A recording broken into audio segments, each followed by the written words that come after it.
40 ఏళ్ల క్రితం చదువుకున్నటువంటి ఎంత గొప్పగా ఉండదంటే నాకు సుమారుగా ఒక 2 నుంచి 3,000 పద్యాలు కంటతా వచ్చి అంత గొప్పగా మధ్యరాత్రి లేవి చదువురా ఒకటి మన చరిత్రలో అంటే చదవడమే అటజని కాంచె భూమిసురుడు అంబర చుంబి స్థిరస్సర జరి పటల మోరుమోర్లుట దబంగ తరంగ మృదంగ నిక్కువనట స్ఫుటనట నానుకూల పరిపుల్ల కలాప కలాపి జాలమున్ కటక చిరత్కరేను కర కంపిత జాలము శీతశైలము పారిజాతపరణ పద్యం చెప్పి నన్ను బాబ దియ్యదాసుని మనంబున నెయ్యపు కిన్కబోని తాచినయ అది నీకు మన్ననయ చెల్వగు నీపద పల్లవంబు మత్తనుపుల కాగ్రకంటక వితానము దాకిన నొచ్చునంచు నేననియదా అల్కమానవు గదా ఇకనైనా అరాలకుంతల అప్పిచ్చువాడు వైద్యుడు ఎప్పుడు ఎడతెగకపారు ఏరున్ ద్విజుడున్ చొప్పడిన యూరనుండుము చొప్పడకున్నట్టి యూరు చురకుము సుమతి అని చెప్పినాడు.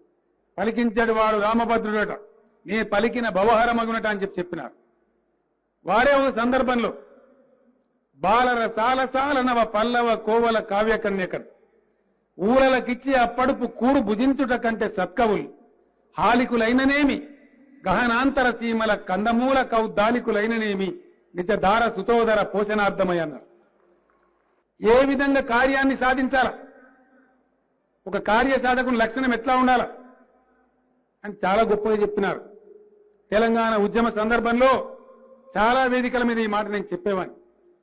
ఆరంభించరు నీచమానవులు విఘ్నాయాస సంత్రస్తులై ఆరంభించి పరిత్యజింతురు ఒక విఘ్నాయత్తులై మధ్యములు ధీరులు విఘ్న నిహన్యమానులగుతున్ దృత్యున్నతోత్సాహులై ప్రారబ్ధార్థములు ఉజ్జగించరు సుమి ప్రజ్ఞానిధులుగా ఉన్నను.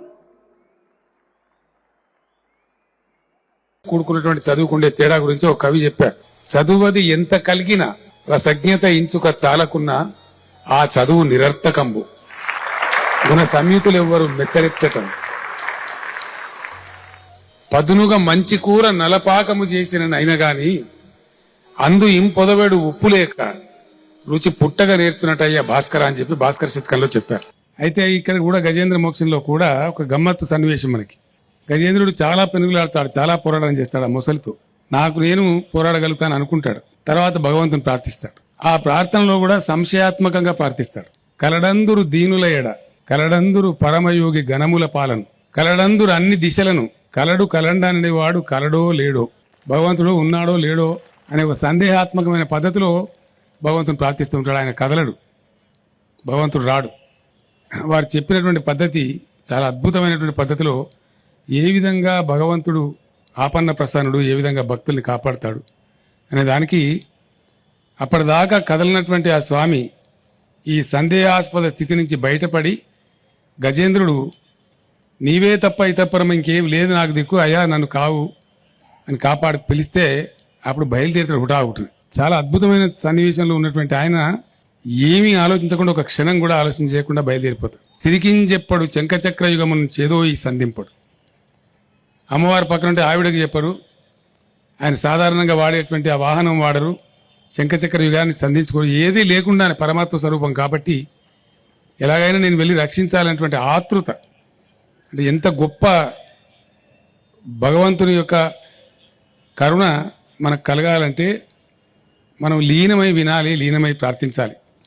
గల్లీ చిన్నది గరీబోళ్ళ కథ పెద్దది. నిజంగా పాట వింటే కళ్ళు చెమరుస్తాయి, దుఃఖం వస్తుంది.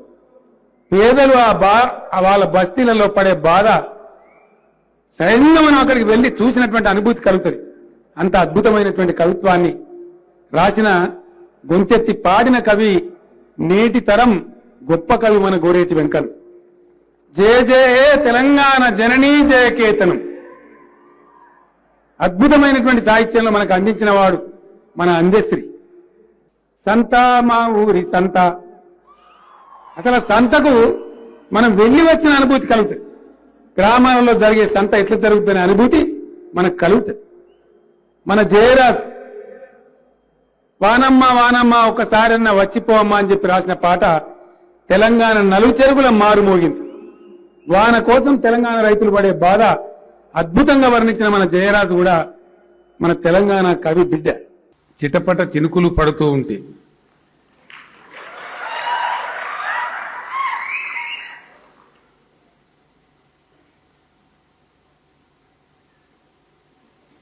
మెరుపు వెలుగులో చిలికన్నులలో బిత్తర చూపులు కనపడుతుంది. You try to understand the spark. మెరుపు మెరిసేదే ఒక లిప్త కాలం.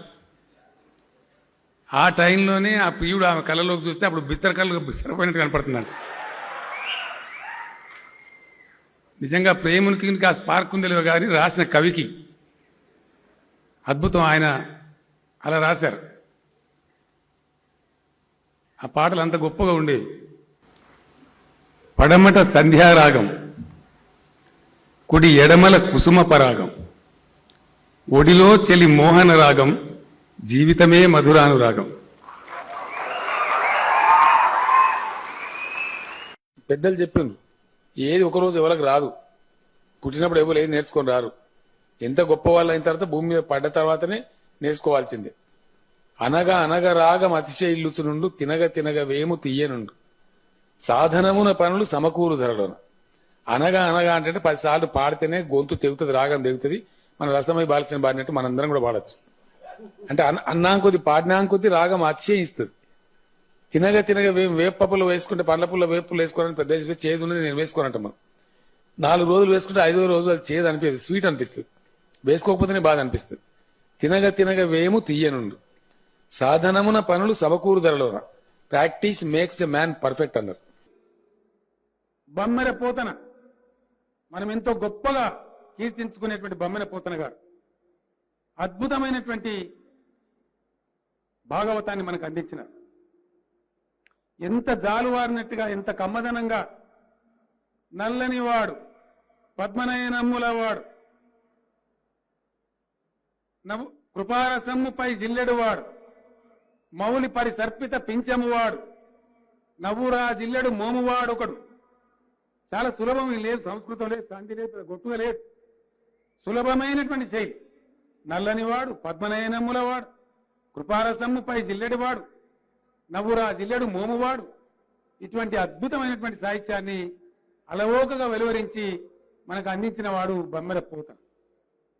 ఆయన రాసిన ఇంకో పద్యంలో చిన్న చిన్న పదాలలో, అతి చిన్న పదాలలో అందుగలడు ఇందులేడని సందేహము వలదు, చక్రి సర్వోపగతుండి ఎందెందు వెతికి చూచిన అందందే కలడు దానవాగ్రని వింటే అంటాడు. అందులో ఏముందండి ఆ పద్యంలో? అందులు, ఇందులు, అందందులు, ఎందెందులు. సరళమైనటువంటి, కమ్మనైనటువంటి, అందమైనటువంటి అచ్చ తెలుగు మాట, చాలా సులభంగా అర్థమయ్యే మాట, మామూలు తెలుగు తెలిసిన వాళ్ళు గ్రహించగలిగిన మాట. దీన్ని జ్ఞానపీఠ అవార్డు పురస్కార గ్రహీత, మనం గొప్పగా చెప్పుకునేటువంటి సి నారాయణ రెడ్డి గారు మందార మకరందాలు అన్నటువంటి ఒక చిన్న పుస్తకంలో వర్ణించిన తీరు, పోతన గారు ఎంత గొప్పగా రాసినారో సి నారాయణ రెడ్డి గారు అంతటి వ్యాఖ్యానాన్ని, ఎంత గొప్పగా వ్యాఖ్యానాన్ని పెట్టి దాన్ని రచించినారు.